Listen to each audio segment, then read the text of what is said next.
You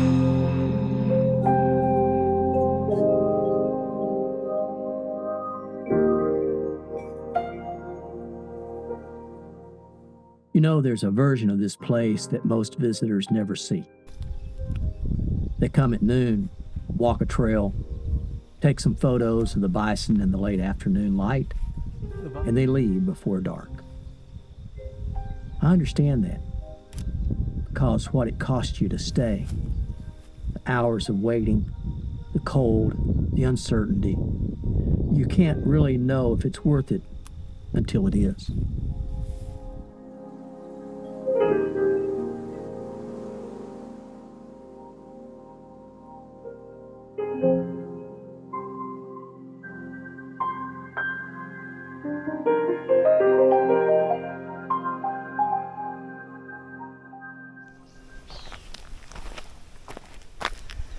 And while I consider wildlife photography my first passion, and I've wrestled with landscapes, I'm beginning to really enjoy them.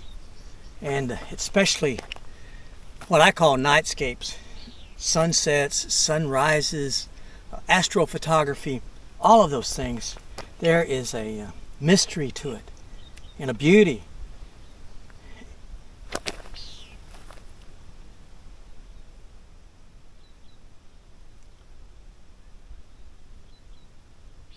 And the beauty out here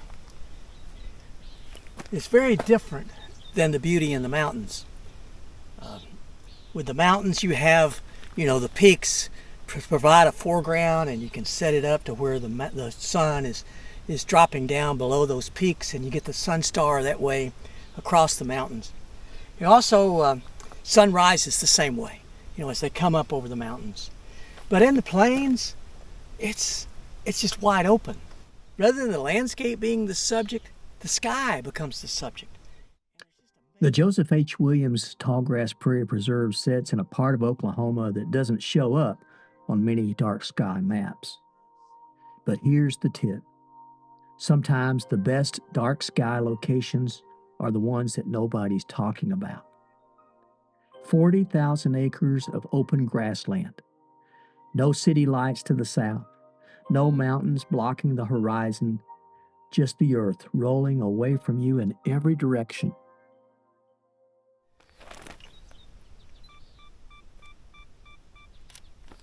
Since I don't have a mountain peak to use as a focal point for the foreground, now you have to use what you have.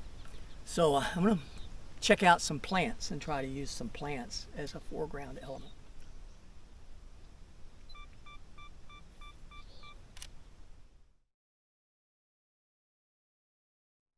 I set up 2 cameras for the evening.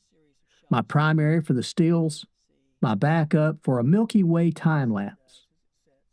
And what might surprise you is that the decision I made here in that setup, I'll regret by the morning. Sunset at the Tallgrass Prairie is its own reward. The grass catches the light differently than any of the other landscapes that I've photographed. When the wind moves through it, it almost feels like it's breathing.